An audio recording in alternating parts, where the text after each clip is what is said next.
की बात है। इसीलिए अगर हम थोड़ा सा इस हिस्से पर फोकस करें, यानी कि जहां भी कुछ भी चीज हो, अपने आसपास की चीजों को ऑब्जर्व करने पर भी थोड़ा समय लगाएं, चीजों को बहुत जल्दी एक्सेप्ट ना कर लें। जब तक आपने उस चीज को एक्सपीरियंस नहीं करा, जब तक आप उस चीज के बारे में पूरी तरीके से सहमत नहीं है, तब तक आप उस चीज के बारे में कुछ ना बोले। याद आती है मुझे एक बात कि जब किसी ने एक बार श्री रामकृष्ण परमहंस से पूछा था कि विज्ञान क्या है। श्री रामकृष्ण परमहंस जो स्वामी विवेकानंद जी के गुरु थे, वो इतने ज्यादा पढ़े लिखे नहीं थे, लेकिन बताया जाता है कि बहुत बड़े सिद्ध पुरुष थे। परमहंस का मतलब असल में एक उपाधि होती है। परमहंस यानी ऐसे व्यक्ति को दी जाती है, खासतौर से इस जगत में, आध्यात्मिक जगत में उनको दी जाती है जिन पे क्षीर नीर विवेक हो जाता है, जिनमें पानी और दूध को अलग करने की क्षमता जैसे कि परमहंस में होती है। परमहंस वो जो मानसरोवर में पाए जाने वाले हंस होते हैं, असल में बोला जाता है कि उनके पास इस तरह की कैपेबिलिटी होती है कि वो दूध और पानी को अलग कर देते हैं। अगर आप दूध में पानी मिला के रख दो तो वो दूध को सारा पी लेंगे, पानी बच जाएगा। ये बड़ी कैपेबिलिटी है। तो इस तरह की नीर क्षीर विवेक, नीर पानी को, क्षीर दूध को कहते हैं, उस तरह का विवेक जिसमें जनरेट हो जाता है, जिसमें आ जाता है, उसको लोग परमहंस कहते हैं। तो स्वामी रामकृष्ण जो परमहंस थे, उनसे किसी ने एक बार पूछा विज्ञान क्या है, तो उन्होंने उन्हें बताया कि एक होता है ज्ञानी।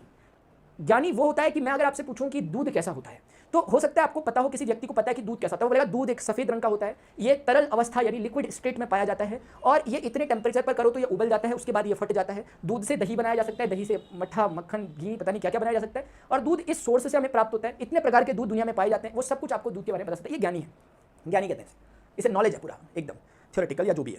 दूसरा व्यक्ति है जिससे हम पूछे दूध क्या, तो बोले यार दूध यार पढ़ा था कहीं, यार भूल गया, पढ़ा था मैंने, मुझे याद सा नहीं आ रहा, वो अज्ञानी है, इसे पता नहीं दूध क्या है, इसे दूध की कुछ फिजिकल प्रॉपर्टीज या कुछ भी नहीं पता, इसे दूध अज्ञानी है। तीसरा व्यक्ति होता है विज्ञानी। एक होता है ज्ञानी जिसे चीज़ों के बारे में इंफॉर्मेशन है, दूसरा होता है अज्ञानी जिसे कुछ नहीं पता, जीरो नॉलेज उस चीज़ का, तीसरा होता है विज्ञानी। विज्ञानी उसे कहते हैं जिसे विशेष ज्ञान है चीज़ का। विशेष ज्ञान हमेशा अनुभव से आता है, और विशेष ज्ञान का मतलब कि वो व्यक्ति जिसने दूध को पिया है, जिसने दूध को अनुभव किया, वो आप दूध के बारे में कुछ ऐसी चीज़ें बता सकता है जो ज्ञानी नहीं बता सकता।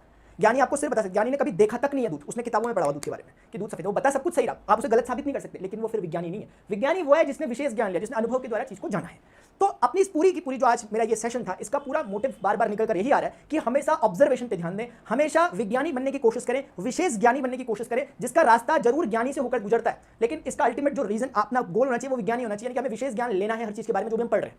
बड़े बड़े जो फिलोसोफर हैं, बड़े बड़े जो साइंटिस्ट हैं, बड़े बड़े जो मैथमेटिशियन है, क्लास 12th की chapter number 12 linear programming problem का कोट पढ़ना जो आपको दिया गया है, मैथमेटिशियन ने लिखा है, उनकी उस बात का जो सेंस है वो ये कहना चाहते हैं कि आपने मैथमेटिक्स तब तक नहीं पढ़ी जब तक आपने खुद कोई मैथमेटिक्स का क्वेश्चन बनाकर उसका आंसर नहीं निकाला। तब तक आपने कोई मैथमेटिक्स, आपने हजारों सवाल क्वेश्चन किए होंगे आज तक, हजारों चीजें की होंगी, लेकिन वो सब लोगों की उधार वाली चीजें, आपने उन पर क्वेश्चन किया, उन क्वेश्चनों किया, आपको आ भी गया तो बड़ी बात नहीं है। जब तक आपने छोटी सी सही लेकिन एक चीज आपने अगर खुद निकाली तो ये तोप है, ये बात है, वो कहा गया उसमें। तो बड़े बड़े लोगों का भी मानना यही रहा है, और मुझे भी लगता है कि ऐसा होना ही चाहिए, ऐसा करना ही चाहिए। तो स्टूडेंट्स, ये छोटी सी बात थी जो मैं आपके साथ शेयर करना चाहता था। दूसरी